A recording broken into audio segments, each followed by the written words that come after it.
قبل ما نبدأ ملخصنا حابب أعرفكم إن الفيلم اللي معانا قصته مش عادية، جريمة وإثارة مش طبيعية، طالع من ملخصاتنا العالمية. فياريت تصلوا على النبي وتدعمونا باشتراك ولايك جميل علشان يوصل لكم كل جديد. ويلا بينا نبدأ. ملخصنا العالمي بيبدأ مع عربية بتكون ماشية في وسط الغابة، بس بتوصل لطريق مسدود، ولما بينزل الراجل من العربية بيلاقي حاجة غامضة بتسحبه من رجليه، فبيحاول يهرب وبيفضل يجري في الغابة، بس بتقع عليه شجرة وبينكفي على وشه، وبتظهر دوامة كبيرة وبتسحب الراجل ده لتحت الأرض وبيموت. وفي اليوم التاني بنشوف عالمة آثار اسمها ديفيا، واللي بتكون في موقع الشغل بتاعها، وبينادي عليها مديرها في الشغل وبيعرفها إن في جريمة قتل حصلت والشرطة طلبت عالم يساعدهم في القضية، وبيرشح ديفيا للمهمة فبتوافق على المهمة. وتاني يوم بنروح لمركز الشرطة وبيحكي لها رئيس الشرطة إن في شخص أجنبي اختفى في الغابة، وإنهم لقوا العربية بتاعته بس الشخص اللي كان فيها ملهوش اي اثر، وبيعرفها ان في مستنقع في مكان الجريمه وبيكونوا شاكين انه اتسحب لتحت الارض، وبيطلب منها تعرف اذا كان انسحب او لا. بعد كده بنروح للشخص ده واللي بيكون اسمه راجا، وده بيكون المسؤول عن الغابه اللي حصلت فيها الجريمه، وبنشوفه هو بياخد فاكهه كده كرشوه من اهل القريه. وفي اللحظه دي بيتصل عليه رئيس الشرطه وبيعرفه ان في عالمه اثار جايه تستكشف المكان علشان تساعدهم في القضيه. وفي اللحظه دي بتوصل ديفيا فعلا للمكان، وراجا اول ما بيشوفها بيتسحر بجمالها وبيروح يسلم عليها وبيتعرفوا على بعض، وبتطلب ديفيا منه انه ياخدها لمكان الجريمه، وبياخدها وبيمشوا فعلا وبيتجهوا للمكان بتاع الجريمه. وديفيا بتكون معجبه جدا بجمال الطبيعه، وبيقول لها راجا المكان هنا حلو بس للسياح، لكن اللي بيقعد هنا على طول بيحس بالوحده والملل. وبيوصلوا في اللحظه دي لمكان الجريمه، وبيعرفها راجا ان هو اللي بلغ عن الجريمه وان هو اللي اكتشف مكان المستنقع. وديفا بتفحص مكان الجريمة وبتطلب منه يجيب رجالة تحفر في المكان ده في أسرع وقت. بعدها بتروح ديفيا للمتحف بتاع القرية، والمدير بيستقبلها وبياخدها جولة في المكان، وبيبدأ يحكي لها إن زمان الناس كانت بتهتم بالمتاحف والآثار، بس دلوقتي المتحف بقى مهجور. وبتشوف قدامها آلة شكلها غريب، ولما بتسأله عنها بيعرفها إن زمان كانوا بيدخلوا الناس اللي محكوم عليها بالإعدام جوه الآلة دي وبيسيبوهم ينزفوا لحد الموت.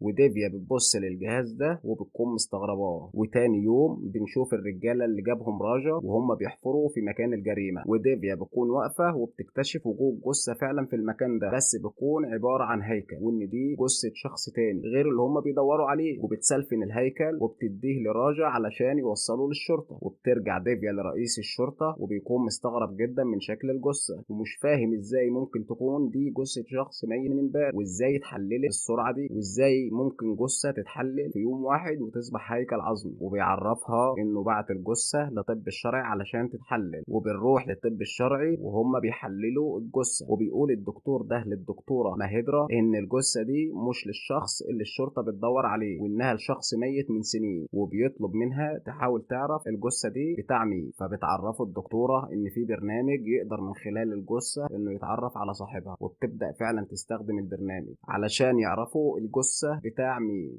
وبالليل بنشوف راجع في طريقه لبيت رئيس الشرطة، بس فجأة بيلاقي بنت ماشية قدامه، وبتدخل البنت لبيت رئيس الشرطة وبتقفل الباب، فبيروح راجع يضرب الجرس وبيفتح له رئيس الشرطة وبيقول له راجع هو انا جيت لك في وقت غلط ولا ايه؟ بس الرئيس ما بيكونش فاهم هو بيتكلم عن ايه اصلا، والبنت ما بيكونش ليها اي اثر في المكان. بس فجأة الكهرباء بتقطع في المكان، ولما راجع بيبص وراه بيتفاجئ بالبنت في وشه وبيترعب منها، واللي بتكون نفس شكل ديفيا بس هيئتها متغيرة. وبيحاول الراجل يكلمها بس بتديله رجل بتطيره هو ورئيس الشرطة، وبتفضل تخوفهم وبتختفي فورا من المكان، وهم بيكونوا مرعوبين ومش فاهمين ايه اللي بيحصل وليه ديفا بتعمل فيهم كده. بس بتظهر لهم تاني وهي قاعدة على كرسي هزاز، وبيترعبوا جدا. وراجا بيطلع يجري من البيت وبيفضل يصرخ وبيحاول ياخد الموتوسيكل بتاعه علشان يخلع من المكان، بس ديفيا بتظهر لهم من تاني وبتقول لهم يروحوا للمكان اللي كانوا بيحفروا فيه، وبيتحركوا فعلا بالموتوسيكل. واول ما بيوصلوا بيتفاجئوا ان ديفيا وصلت قبلهم للمكان بتاع الجريمه، وبترمي نفسها في المستنقع وبتختفي من المكان. وبنلاحظ ان في شخص كده بيراقبهم، بس فجأة بتظهر لهم من تاني وبتمسك رئيس الشرطة وبتطيره في الغابة، وبيحاول يجري من المكان، بس ديفيا بتمسك رمح قديم جدا وبترشقه في ظهر المفتش وبتخلص عليه، وبتفضل تسقف وتضحك بهستيريا، وبتكون مبسوطة جدا انها خلصت عليه. وبتبص الراجا بنظرة مرعبة،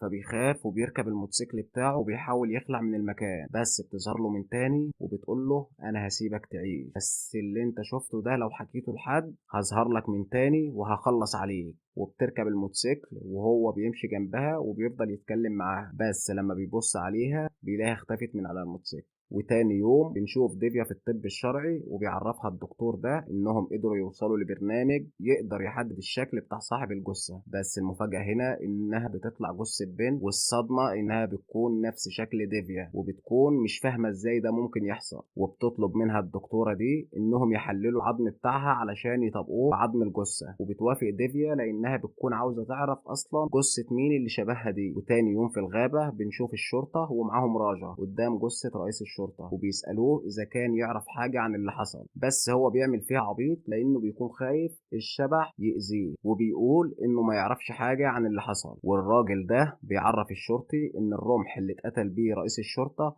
وزنه تقريبا 40 كيلو، وبيستغرب راجا ازاي واحدة تقدر تشيل 40 كيلو، والشرطة بتحذره ان لو حصل اي حاجة في الغابة هيحملوه كل المسؤولية. وتاني يوم بنشوف الشرطة في الطب الشرعي والدكتور ده بيعرفهم ان البصمات اللي على الرمح بتكون بصمات بنت، وفي اللحظة دي بتوصل أخت المفتش علشان تستلم الجثة وبتفضل تعيط وبتكون منهارة جدا إن أخوها مات على إيد بنت. وبتروح للغابة وبتسأل راجا إزاي بنت قدرت تشيل رمح 40 كيلو وتقتل بيه أخوها، وبتكون شاكة إن راجا بيساعد البنت اللي قتلت وبتهدده إنها تقتله وهو بيكون مرعوب. أما في الطب الشرعي فبتكون ديفا مصدومة لأنها بتعرف إن عظمها مطابق لعظم الجثة، وبيعرفوها إنهم لازم يعملوا فحص حمض نووي علشان يتأكدوا أكتر، بس بتطلب منهم يكون في السر علشان الصحافة ما تعرفش حاجة. وفي القرية بنشوف الشرطة وهي بتاخد بصمات كل البنات اللي موجودة علشان يمسكوا البنت اللي قتلت، بس ولا واحدة منهم بتكون بصماتها مطابقة البصمات اللي موجودة على الرمح. وبالليل بنشوف ديفيا وهي بتفكر في كل اللي بيحصل وبتعرف أخوها إنها بتبحث عن معلومات لبنت ماتت من قرن. وتاني يوم بتروح الغابة علشان تقابل راجا، واللي أول ما بيشوفها بيطلع يجري وهو خايف لأنه بيكون فاكرها الشبح، وهي بتقعد تاكل وتشرب على ما يوصل. ولما بيتأخر بتمشي وبتسيب إزازة المية اللي كانت معاها وبياخدها وبيسلمها للضابط في اسم الشرطة، واللي بينصدموا جدا لما بيعرفوا إن البصمات اللي على الإزازة مطابقة للبصمات اللي على الرمح، وبيكونوا مستغربين ازاي وليه ديفيا تقتل المفتش وازاي قدرت ترفع رمح اصلا بحجم 40 كيلو. فبيتصل الضابط على راجا وديفيا وبيطلبهم، واللي بيوصلوا فعلا وبيعرفها الضابط ان بصماتها مطابقة للبصمات اللي على الرمح، فبتعرفهم ان الحمض النووي للجثة طلع مطابق للحمض النووي بتاعها. وبوب اخو رئيس الشرطة بيحاول انه يتكلم معاها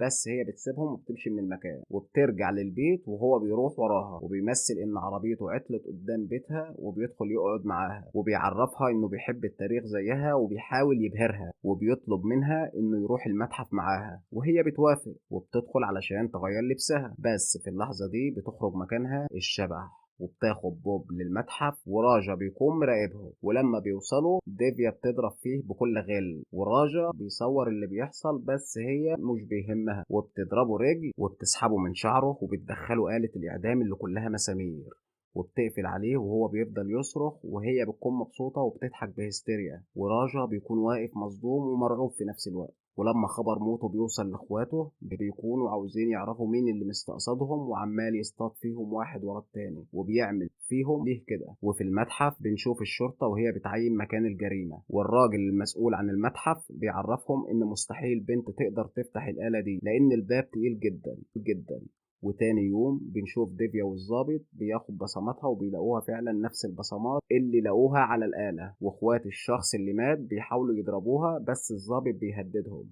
وبيوصل في اللحظة دي دكتور الطب الشرعي وبيعرفهم إن الجثة اللي لقوها في المستنقع كل التحاليل طلعت مطابقة لتحاليل ديفيا، فبيقول الضابط لديفيا انها ما تخرجش من القرية لحد ما القضية تتقفل. وبترجع ديفيا للبيت وبتطلب من اخوها انه يراقبها، وبالليل بتظهر الشبح لاخو ديفيا وبتنزل فيه ضرب، وقبل ما تخلص عليه بتظهر ديفيا وبتقول لها مش كفاية لبستينا قضيتين قتل كمان عاوزة تقتلي اخويا؟ فبتقول لها الشبح اخوك ده مش طيب زي ما انت فاكرة، هخليك تشوفي كل حاجة بنفسك. وبتاخدها وبتروح للمتحف وبتعرض لها كل اللي حصل في الماضي. وبنعرف ان الشبح دي اسمها مايا، وبتكون زوجة فيرا ابن الملك ووريثه الشرعي. وبتحكي لها ان كان في خدام للملك اسمه راما، وده بيكون اتولد في جسم المفتش اللي هي قتلته، وبيكون له 3 اخوات. اول واحد بيكون اتولد في جسم اخو ديفيا، وفي يوم الملك شاف اخت راما واعجب بيها وقرر انه يتجوزها، وفعلا بيتجوزها الملك وبتعيش في القصر. بس الكل بيكون معتبرها خدامة مش زوجة الملك، وده بيضايق اخوها جدا. وفي يوم بيقرر الملك ان فيرا ابنه يدخل في معركة قصاد اخوات راما ال3، وفعلا بيدخل فيرا قدام اول واحد وبيقدر فيرا انه يهزمه، وبيدخل الاخ التاني وبيكون معاه سلاح، بس فيرا بيقدر انه يتمكن منه ويهزمه. ومايا بتكون قاعدة فرحانة جدا ان زوجها بيفوز، وبيدخل التالت وبيحصل اخواته وبيتهزم هو كمان، ومايا بتفضل تسقف له. وبالليل بيتجمعوا الاخوات واختهم بتكون عمالة تعيط وزعلانة من اللي حصل، وبيقول اخوها ان مايا كانت فرحانة فيهم وهم بينضربوا، وان زوجها فيرا هو الوريث الشرعي لابوه، ولو الملك حصل له حاجة هيرجعوا للفقر من تاني. وبيبدأوا يخططوا انهم يخلصوا منهم كلهم. وتاني يوم بنشوف فيرا ومايا وهم بيغنوا وبيرقصوا وبيستمتعوا بوقتهم على الاخر. بس في اللحظة دي بيكون راما واخواته بيهجموا على الملك وبيخلصوا عليه هو وزوجته اللي هي والدة فيرا، وبيقدروا كمان يخطفوا فيرا ومايا وبيربطوهم بسلاسل في السجن. وفيرا بيكون هيتجنن ومش فاهم ايه اللي بيحصل، فبيعرفوا راما انه قتل ابوه وامه من شوية، وبيضربه وبيوقعه في الارض. واخته بتقول لمايا انت كنت فرحانة وبتسقفي لزوجك وهو بيهزم اخواتي، دلوقتي هتتفرجي عليه وهو بيموت. وبيجيبوا سكين حديد مولعين وبيدمروا به عينيه. واخت راما بتجيب شخص وبتخليه يدخل على مايا ويعتدي عليها، وفيرا بيفضل يصرخ وما بيكونش قادر يعمل اي حاجه. ولما الكل بيمشي من المكان بيدخل شخص كان خدام لفيرا وبيفكهم وبيساعدهم وبيهربهم من المكان. بس ثاني يوم بيقدر راما واخواته انهم يوصلوا لمكانهم،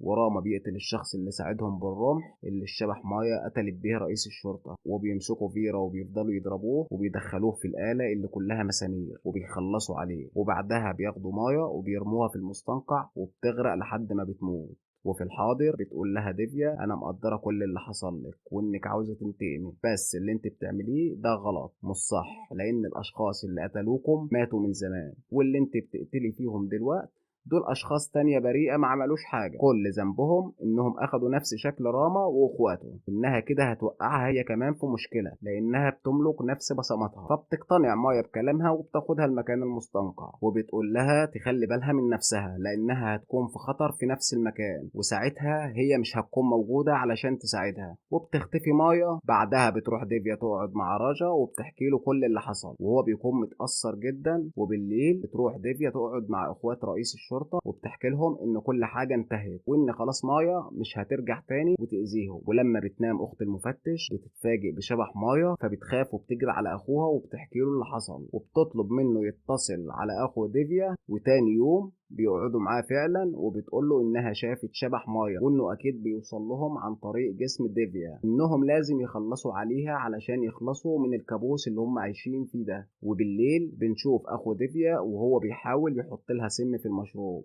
بس بيتراجع وبيروح ينام.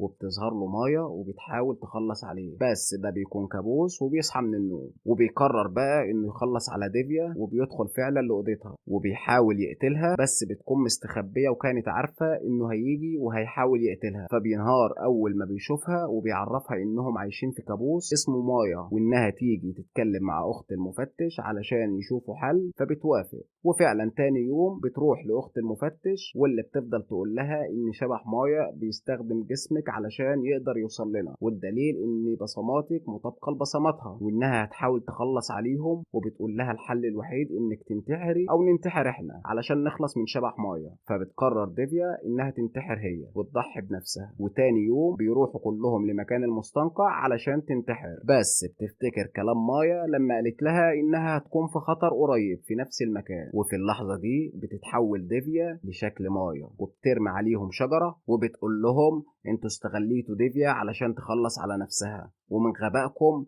جيتوا لنفس المكان اللي انا موجودة فيه. فبيحاول واحد منهم يهجم عليها فبتوقعه على الرمح اللي في ايده وبيتوكل على الله. ولما بيحاول اخوها يهجم عليها بيتعلق في حبل شجرة وبيتشنق وبيموت. واخت المفتش بتحاول تخلع بس بتتزحلق وبتنزل في المستنقع وبتطلب من ديفيا تساعدها، بس بتقول لها مفيش حد اسمه ديفيا، انا كنت بمثل بس عليكم علشان انتقم واخد حق منكم. وبتسيبها تموت وبتمشي من المكان وبتوصل لبيت راجا، بس بتلاقي اللي موجود مكانه شخص تاني، واللي بيكون نفس شكل فيرا، واتولد هو كمان من جديد، وبيعيشوا في تبات ونبات. وهنا بيخلص ملخصنا العالمي. يا ريت لو عجبكم الفيديو تعملوا لنا اشتراك ولايك جميل زيك كده علشان يوصلك كل جديد، واشوفكم الفيديو الجاي.